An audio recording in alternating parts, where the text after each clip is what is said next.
Okay, so we talked about, when appropriate, give them choices. And then also, you want to read that one right there? Give them an opportunity to respond. Wait 3 to 5 seconds. Follow. Oh, yeah. Mm-hmm. Do you want me to keep reading? Oh, It's give yeah. them an opportunity to Okay. respond. Wait 3 to 5 seconds. So I think that means is we wait just a little bit and have give them, because sometimes people need to process internally that, and then they can respond. Yeah. Follow through, acknowledge positive behavior. Mm-hmm. And I think that that's one of the things that we're really working on together Uh-huh. in the class, to really be mindful of giving Yes. them the high fives and the smiles and good job. Mm-hmm. And Yeah, because today, like with our one friend that we were talking about earlier, you know, I mean, with the encouragement that she was doing today, I was, high right, fives. Wow, I like how you said that. Because one of the issues is when we do the 5 minute sign, yeah, we hear, and never. no, and never. And today I heard, okay, thank you. Wow. And so I went straight and said, hi, that's great. High five. Yeah, I like how you said that. right. I made sure she saw that I had a smile on my face, and Yeah. so. Okay, good. Um, and then it says, watch your tone. I think that's where we need to be careful of because Mm-hmm. our hot buttons, and that we just Mm-hmm. we need to take breaths too, Yes. just, and also because I think they are so Mm-hmm. sensitive to our tone. I know my kids were. Yes. And then if it's not a choice, don't make it one, which is just a giving effective Mm-hmm. direction. So, like, if it's not a choice, we don't give that to them, because sometimes there isn't. Right. There's not a choice because we all have to go outside. Mm-hmm. That's important.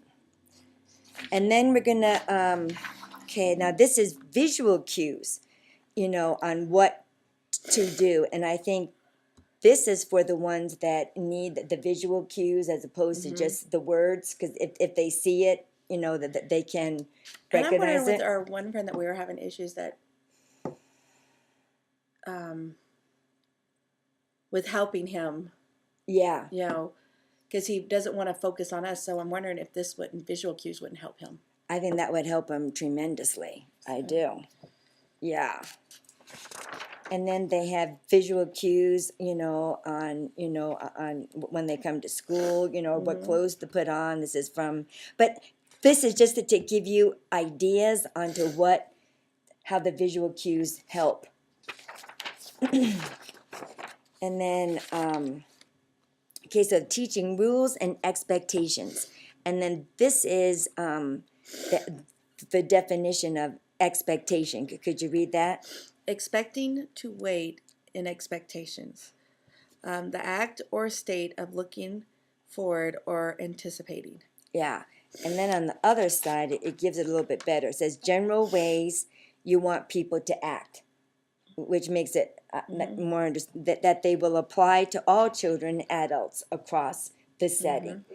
So expectation is giving general ways that you want people to act, which is true.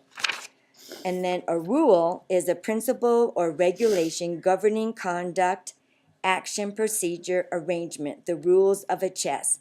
So what the difference between expectation is more broad and wide, like Right. there's not just one way to talk in a quiet way. You know what I'm Mm-hmm. saying? I mean, you can talk in a whisper, you can talk, like in a real low tone, or you can talk in a normal tone. You know what I mean? There's not just, but a rule is where it's very specific. Mm-hmm. You do this or you don't do this. But like it says, an example would be the rules of a chess game.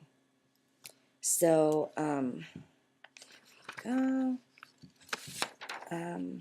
So here are some examples of expectations. You want to read that side and I'll read that side? Be respectful, be safe, be a team player, and be peaceful. Okay, and then be polite, be responsible, be honest, and be friendly. How would we be able to, you know, teach them to be safe as an expectation?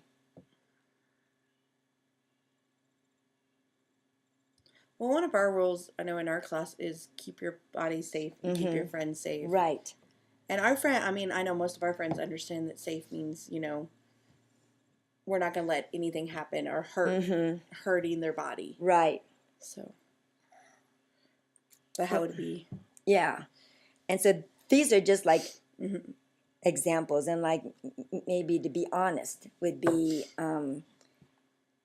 like when we ask them. I think that's more specific, but I think to be honest in the way you talk, be honest in the way you relate to other people. You know, so it's, you know, it's a different brain. So so that's kind of what I want to explain to you and to me, you know, is that expectations are broad and then the rules are narrow. Right. Okay? That's program-wide expectations, and that's what we have, but like in our, I think here at Ruth Washburn, we have each class is individual, you know, we do it individually. Oh, and then this is an example of rules. Keep hands and feet to yourself, walk with your group, listen for your teacher's directions, and use nice words. So that, you know, the rules will help clarify expectations. So that's, you know, another thing is where I was thinking that our thing downstairs, you know, like our classroom rules probably should be classroom expectations. Right. Huh? I think that our rules need to be more direct now because Right. I know that when my kids were in preschool, those kind of what our rules are, what their rules were too, Yeah, what we got home. But I think with some of our students that we need more specific rules. Right. Right. Okay. And then here's, you know, like for circle time rules, raise a quiet hand, be a listening friend, ears are listening. And I think today they listened a lot better for the classroom rules. Yes. I mean the circle time rules that we went over. They were really good on that. Our friends, yeah, today was a great day. Uh-huh. General guidelines about rules. Do you want to read that? Have a few simple rules, ideally 3 to 5. Post the rules visually. Teach the rules systematically. Remind children about the posted expectations when a challenging behavior occurs. Reinforce with specific positive feedback at high rates initially and at lower rates throughout the year. Involve the children in developing the rules. Okay, good. And I think one of the things that we might need, I think we do need to do is post the rules visually. We need to think about that and have a visual for our rules. Do they have? Let's see here, like for the I was just wondering if they had examples of something. you know, I do have examples. Okay. I do have examples, but I'm going to show them later. Okay. All right. And I think that's one of the things that I do with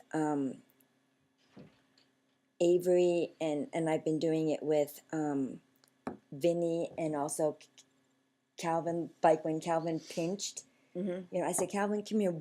We need to go look at our classroom rules, and we need to see, you know, how do we keep our friends safe? And he had a good answer. He goes, we keep our hands to ourselves. I said, you are right. You know, that is right. Now, is pinching keeping our hands to ourselves? Is that keeping our friends safe? And he goes, yeah. I mean, so he knows, Right. you know. So I think in the future, like when we see one of our children, you know, but like break a rule, I think what we need to is bring them over and look at the chart and the, you know, say in particular if they push somebody or if they yelled or if they said a mean thing, or, you know, that we point out that rule and say, is, you know, now what does it mean to keep our bodies safe? Right. You know, and then because I think that's one of the things that we need to review with them. And I think we did involve the children in developing Yeah. the rules, and that was good. I like that. And they even added they helped us add the last rule I too. know, and that was really good. And then reinforce with the positive feedback, at high rates. I think that's good. All right. Okay, this is rules and expectation, and this is exactly what you said about positive feedback or positive statements. You relate to them what you want them to do. Right. Be kind, be respectful, keep your walking feet, in the class, hands and feet to self. And then, and remind you to say, don't use don't or no.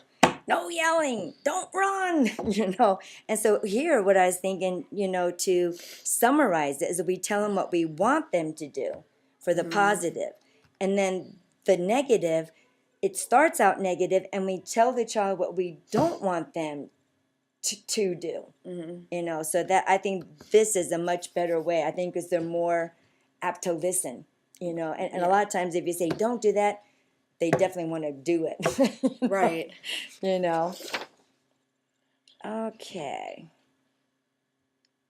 We did that. Teaching rules. We did. Okay. And what we were saying is that when a problem behavior occurs, remind the child of the posted behavior expectations, and redirect to rules when appropriate. And ensure children that know how to engage in the rules.